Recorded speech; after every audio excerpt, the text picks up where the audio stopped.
Assalamualaikum warahmatullahi wabarakatuh. Jadi kami dari kelompok 1 akan mencari materi mengenai mahal kali, yaitu konsep-konsep sosiologi dalam pembelajaran di SD. Oke, stay tune. Dadah.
Istilah sosiologi digunakan pertama kali oleh Auguste Comte.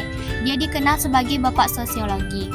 Ia lahir di Chapelier tahun 1798 dalam bukunya yang berjudul Cours de Philosophie Positive yang diterbitkan pada tahun 1838 Masehi dan kemudian dipopulerkan oleh Herbert Spencer pada tahun 1876 melalui penerbitan bukunya yang berjudul Principles of Sociology. Istilah sosiologi diperoleh dari dua kata dalam bahasa Latin yaitu socius dan logos. Kata socius berarti kawan, sedangkan kata logos berarti ilmu pengetahuan. Comte mengatakan bahwa tiap-tiap cabang ilmu pengetahuan manusia mesti melalui 3 tahapan perkembangan, yaitu keagamaan atau khayalan, metafisika atau abstrak, dan saintifik atau positif.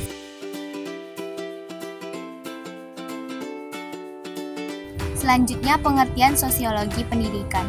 Sosiologi pendidikan berasal dari dua kata, yaitu sosiologi dan pendidikan. Pada awalnya, sosiologi berkembang sesuai dengan objek dan tujuannya sendiri. Demikian pula pendidikan. Dengan adanya perkembangan masyarakat yang begitu cepat dalam segala aspek kehidupan, memerlukan pengetahuan sesuai dengan kebutuhan. Sosiologi tidak dapat memenuhi kebutuhan masyarakat. Demikian pula kalau hanya pendidikan saja. Perkembangan masyarakat yang sangat kompleks memerlukan ilmu pengetahuan yang kompleks pula. Salah satunya adalah sosiologi pendidikan. Adapun menurut para ahli, pengertian sosiologi diartikan sebagai berikut. Yang pertama, menurut W.F. Osborne dan M.F. Nimkov dalam buku mereka, A Handbook of Sociology, memberikan definisi sosiologi is the scientific of social life yang maksudnya sosiologi adalah studi secara ilmiah terhadap kehidupan sosial. Lalu yang kedua, menurut Prouchek dan Wafred, sosiologi adalah ilmu yang mempelajari hubungan antara manusia dalam kelompok-kelompok. Dan yang ketiga, menurut Ibnu Khaldun, sosiologi adalah mempelajari tentang masyarakat manusia dalam bentuk yang bermacam-macam watak dan ciri-ciri daripada tiap-tiap bentuk itu dan hukum yang menguasai perkembangan.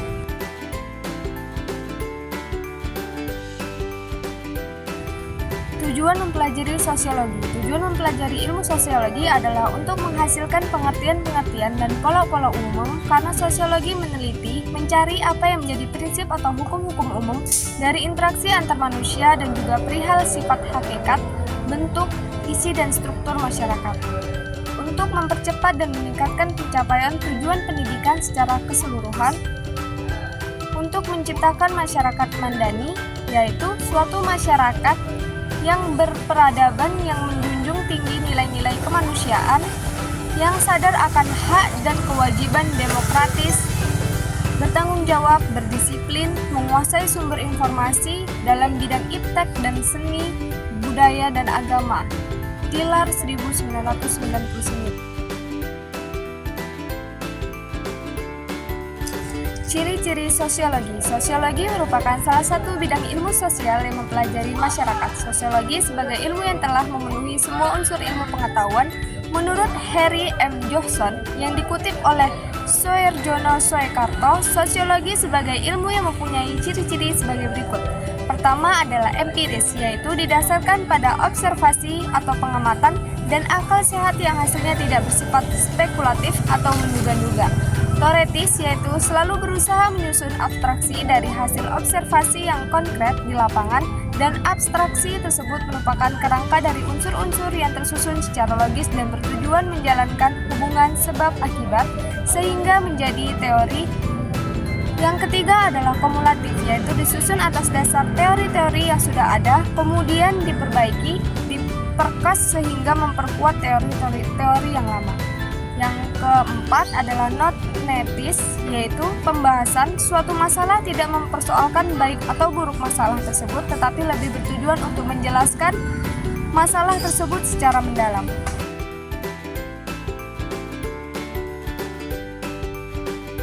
Manfaat mempelajari sosiologi. Dengan mempelajari sosiologi, kita akan dapat melihat dengan lebih jelas siapa diri kita, baik sebagai pribadi maupun anggota kelompok atau masyarakat. Sosiologi membantu kita untuk mampu mengkaji tempat kita dalam masyarakat serta dapat melihat dunia atau budaya lain yang belum kita ketahui sebelumnya. Yang ketiga, sosiologi membantu kita mendapatkan pengetahuan tentang berbagai bentuk interaksi sosial yang terjadi dalam masyarakat, baik antar individu maupun antar kelompok. Yang keempat, sosiologi membantu kita mengontrol dan mengendalikan tindakan serta perilaku sosial tiap anggota masyarakat dalam kehidupan masyarakat berbangsa dan bernegara.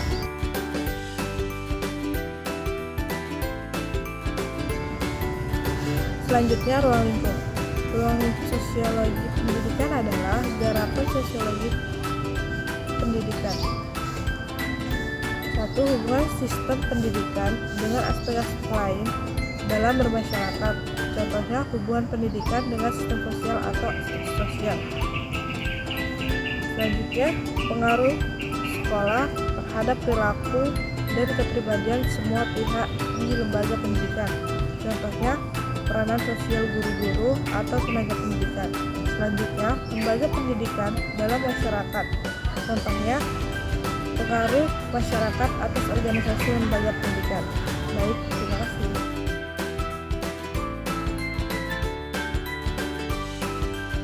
Selanjutnya saya akan menjelaskan mengenai nilai moral dalam sosiologi. Moral adalah nilai yang berlaku dalam suatu lingkungan sosial dan mengatur tingkah laku seseorang.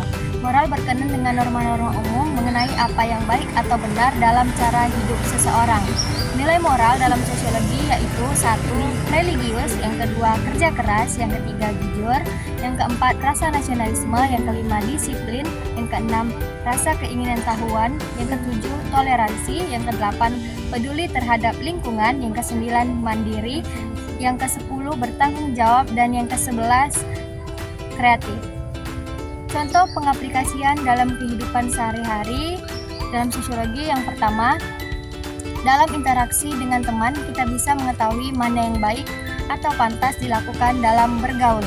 Yang kedua, saling bertegur sapa dan tersenyum kepada teman. Yang ketiga, kalau kita menemukan tas yang berisikan dokumen yang penting dan juga sejumlah uang yang terdapat dalam tas tersebut, seandainya kita memiliki moral yang baik, maka kita akan memberikan tas itu kepada pemiliknya atau tidak pada yang berwajib.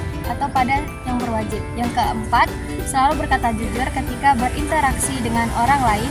Yang kelima, senantiasa membantu teman atau orang lain yang membutuhkan bantuan. Yang keenam, meminta maaf ketika kita melakukan kesalahan. Yang ketujuh, tidak mencuri, merampok, dan tidak terjadinya kejahatan lainnya.